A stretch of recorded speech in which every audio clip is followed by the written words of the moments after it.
Nabi Ismail alaihissalam.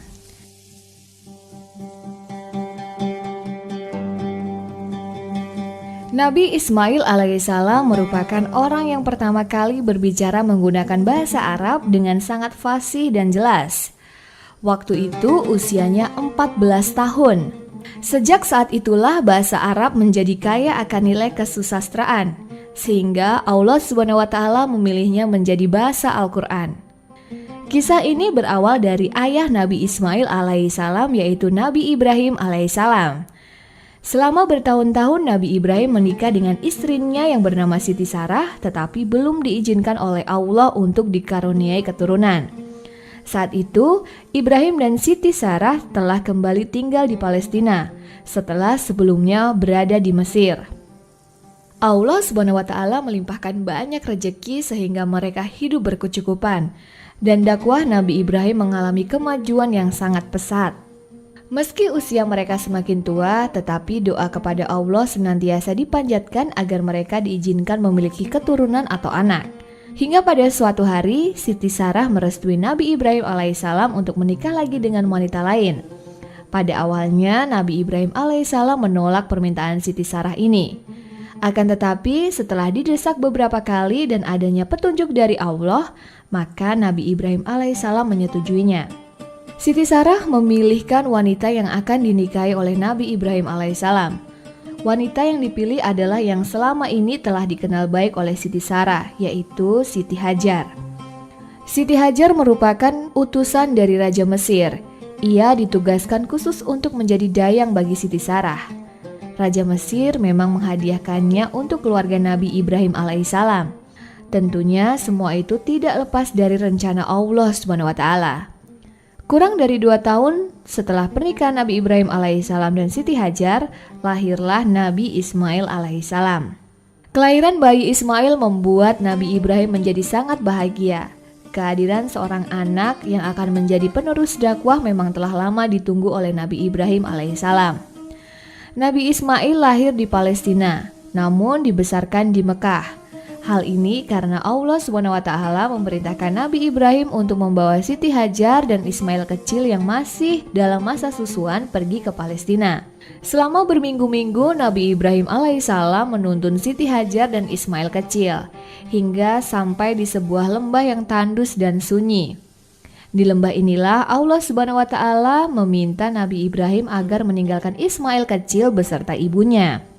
Siti Hajar menerima peristiwa ini dengan ikhlas.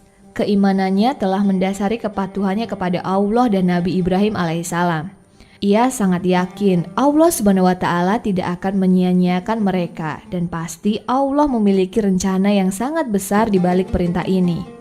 Sebelum berpamitan dengan Siti Hajar dan bayi Ismail, Nabi Ibrahim memberi mereka bekal, yaitu sekantong kurma dan air. Nantinya lembah tandus yang semula tak dikenal dan tidak berpenghuni ini akan menjadi daerah yang makmur dan sangat ramai dikunjungi oleh orang-orang dari segala penjuru dunia. Lembah ini bernama Mekah. Memasuki kondisi perbekalan yang telah habis, sementara Ismail kecil mulai menangis karena lapar, Siti Hajar berusaha mencari air dengan berlari-lari dari Bukit Safa hingga ke Bukit Marwah. Walaupun sudah 7 kali bolak-balik, tetapi tetap saja belum menemukan air di sana. Di tengah kebingungannya, memikirkan nasib dari Ismail kecil yang terus menangis, serta tubuhnya yang mulai letih dan kepayahan, Allah SWT menurunkan salah satu tanda kekuasaannya. Malaikat Jibril turun dari langit, menyapa Siti Hajar. "Wahai Siti Hajar, kepada siapakah putramu kau titipkan?" Siti Hajar menjawab, "Hanya kepada Allah." Kemudian malaikat Jibril menyampaikan, "Jika begitu, engkau seharusnya tidak perlu cemas." Tepat di bekas hentakan kaki Ismail kecil yang sedang menangis, malaikat Jibril menginjak tanah itu dan keluarlah mata air yang memancar sangat deras sampai-sampai mengenai tempat tersebut. Di bekas genangan yang luas itu nantinya akan dibangun Ka'bah di atasnya. Setelah mendapatkan ketersediaan air, Siti Hajar mulai membangun pondok untuk tempat tinggal. Memancarnya mata air yang sekarang dikenal dengan nama air Zam-Zam telah menarik perhatian burung-burung untuk terbang di sekitarnya. Hal ini mengundang perhatian sekelompok suku Lurhum yang melewati Mekah dalam perjalanan dagang ke Syam dan Yaman. Mereka meminta izin kepada Siti Hajar untuk ikut memanfaatkan air Zam-Zam. Pada akhirnya, suku Jurhum ini memutuskan untuk menetap juga di wilayah Mekah. Seorang ilmuwan dari Jepang bernama Masaru Emoto mengatakan bahwa air ternyata dapat merekam pesan. Dari penelitiannya disebutkan bahwa molekul air Zam-Zam bentuknya sangat teratur. Ketika dibacakan ayat-ayat Al-Quran, susunan molekul Zam-Zam seperti kristal yang sangat indah dan memancarkan 12 warna jika dibekukan. Pada saat dibacakan kata-kata buruk, molekulnya berubah menjadi seperti sel darah merah. Kita lanjutkan ceritanya. Selain dikenal sebagai seorang yang penyabar dan penyayang, Nabi Ismail tumbuh besar menjadi seorang anak laki-laki yang kuat dan selalu menepati janjinya. Ia gemar memelihara dan mengembalakan kuda. Kuda Arab dikenal sebagai kuda yang paling unggul saat itu. Bentuk tubuhnya bagus, staminanya kuat, kecerdasannya tinggi, serta semangatnya yang dapat diandalkan. Sekarang kuda Arab sudah tersebar di seluruh dunia. Kuda ini biasanya dikawinkan dengan kuda-kuda daerah lain supaya memperoleh kuda yang kualitasnya bagus. Jauh di kediaman Nabi Ibrahim alaihissalam yaitu di Palestina, berita gembira telah tersiar bahwa Siti Sarah telah melahirkan pula. Bayi laki-laki yang diberi nama Ishak, putra Nabi Ibrahim dengan Siti Sarah ini kelak juga akan diangkat menjadi seorang nabi oleh Allah SWT dengan nama Nabi Ishak alaihissalam. Kerinduan Nabi Ibrahim kepada Ismail dan Siti Hajar yang telah terpendam lama tak dapat ditahan lagi. Pada saat Nabi Ibrahim berdoa, Allah menurunkan wahyu agar ia mencari Nabi Ismail dan Siti Hajar di Mekah. Nabi Ibrahim tercengang melihat Mekah yang telah ramai orang dan semakin terpana manakala berjumpa dengan Nabi Ismail dan Siti Hajar. Dengan tangisan kegembiraan, mereka melepas kerinduan. Suatu malam, Nabi Ibrahim bermimpi didatangi oleh malaikat Jibril yang membawa perintah dari Allah agar Ibrahim mengorbankan anak kesayangannya yaitu Nabi Ismail alaihissalam.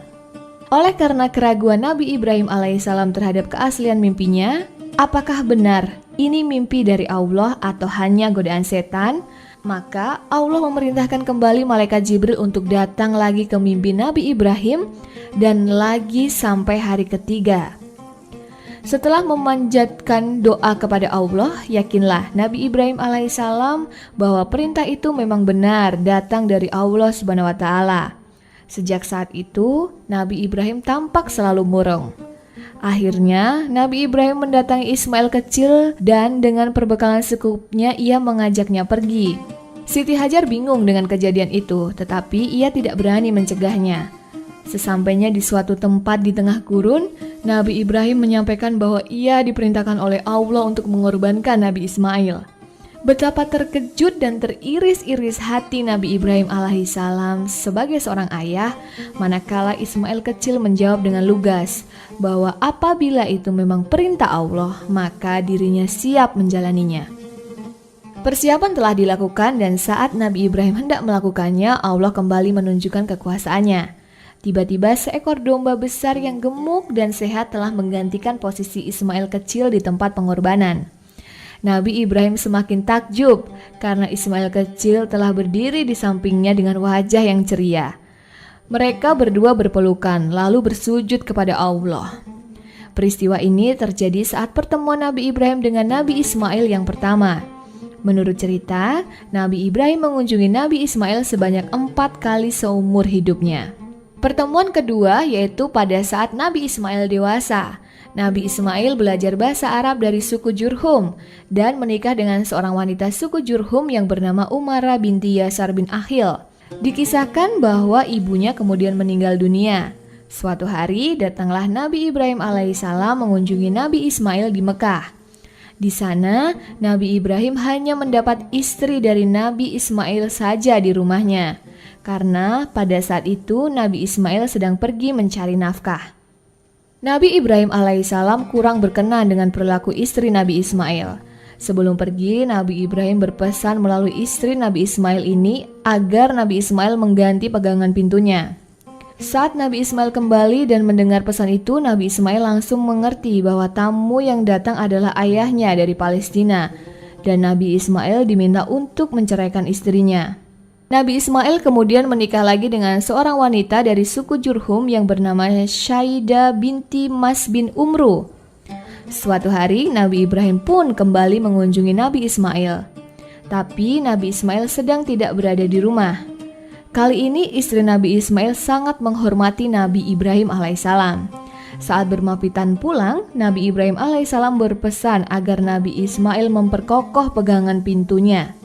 Pesan tersebut dimengerti oleh Nabi Ismail bahwa ayahnya merestui dan memberkahi pernikahannya dengan Syaidah. Dari pernikahan ini Nabi Ismail dikaruniai 12 anak, yaitu Nabit, Hitsar, Isbil, Misyi, Masma, Wasya, Dusya, Arar, Yatur, Nabashi, Tima, dan Hitsama. Anak-anak ini melahirkan keturunan berbagai kaum dan suku bangsa. Salah satunya adalah kaum Quraisy yang lahir dari suku Adnan. Arab keturunan atau Arab Mustaribah sering juga disebut Bani Ismail karena nenek moyang mereka adalah Nabi Ismail alaihissalam. Mereka juga disebut Adnaniyun karena berdasarkan salah satu cucu Nabi Ismail yang bernama Adnan. Peristiwa ini merupakan kunjungan Nabi Ibrahim yang ketiga. Kunjungan Nabi Ibrahim yang keempat dikarenakan turunnya perintah Allah untuk membangun Ka'bah di Mekah. Nabi Ismail dipanggil untuk turut membantu mengangkut batu-batu, sementara Nabi Ibrahim memasangkannya untuk meninggikan pondasi Ka'bah. Setelah bangunan menjadi tinggi, Nabi Ismail alaihissalam membawakan satu batu untuk dijadikan pijakan oleh Nabi Ibrahim alaihissalam. Batu inilah yang akhirnya disebut sebagai maqam atau tempat berdiri Nabi Ibrahim alaihissalam. Setelah selesai membangun pondasi Ka'bah dan hendak melanjutkan bangunan di atasnya, Nabi Ibrahim alaihissalam memerintahkan Nabi Ismail alaihissalam untuk mengambil Hajar Aswad di India, yaitu tempat pertama kali Nabi Adam alaihissalam diturunkan di bumi. Awalnya Hajar Aswad berwarna putih, kemudian berubah hitam lantaran dosa-dosa manusia. Ketika hendak pergi ke India, tiba-tiba Nabi Ismail alaihissalam mendapati Hajar Aswad telah ada di sudut pondasi Ka'bah. Malaikatlah yang membawanya. Oh ya, semula Hajar Aswad merupakan satu bongkahan. Pada tahun 317 Hijriah, terjadi peristiwa penjarahan di Baitul Haram. Selain menjarah harta para jamaah haji, para penjarah yang dipimpin oleh Abu Thawhir telah mencongkel Hajar Aswad. Akibatnya, kini Hajar Aswad menjadi 8 bongkahan kecil. Penjarahan ini juga menyebabkan rusaknya sumur Zam-Zam dan mengakibatkan banyaknya korban. Para korban penjarahan tadi dikuburkan di dekat sumur Zam-Zam. Selama membangun Ka'bah, Nabi Ibrahim dan Nabi Ismail senantiasa berdoa, "Wahai Tuhan kami, terimalah kepada kami atau amalan kami, sesungguhnya Engkau Maha Mendengar lagi Maha Mengetahui." Nabi Ismail alaihissalam meninggal dunia di usia 137 tahun dan dikuburkan di Hijr, yaitu di samping makam ibunya. Dari Umar bin Abdul Aziz dikatakan bahwa Nabi Ismail pernah mengeluhkan panasnya suhu di Mekah kepada Allah SWT. Kemudian turunlah wahyu bahwa Allah SWT akan membukakan untuknya pintu di surga sampai di tempat di mana ia dimakamkan. Seluruh kisah Nabi Ibrahim alaihissalam, Siti Hajar, dan Nabi Ismail alaihissalam tadi diabadikan dalam Al-Quran dan menjadi patokan bagi umat Islam dalam menjalankan ibadah haji, umroh, dan kurban. Dari Abu Hurairah radhiyallahu awal bahwa Nabi Muhammad SAW bersabda, "Perjalanan tidak diperintahkan dengan sangat kecil, kecuali perjalanan mengunjungi 3 masjid, Masjidil Haram, Masjid Rasulullah di Madinah, dan Masjid Al-Aqsa." Para ahli sejarah membagi bangsa Arab menjadi 3. Arab kuno, yaitu bangsa Arab yang telah binasa, seperti kaum Ad, Samud, Tasim, Judais, Imlak. Arab asli, yaitu keturunan Yarub bin Yasibud bin Hattob. Arab keturunan, yaitu anak cucu Nabi Ismail alaihissalam. Demikian kisah Nabi Ismail alaihissalam. Semoga dapat menambah wawasan kita serta semakin meningkatkan keimanan kita kepada Allah SWT. Amin.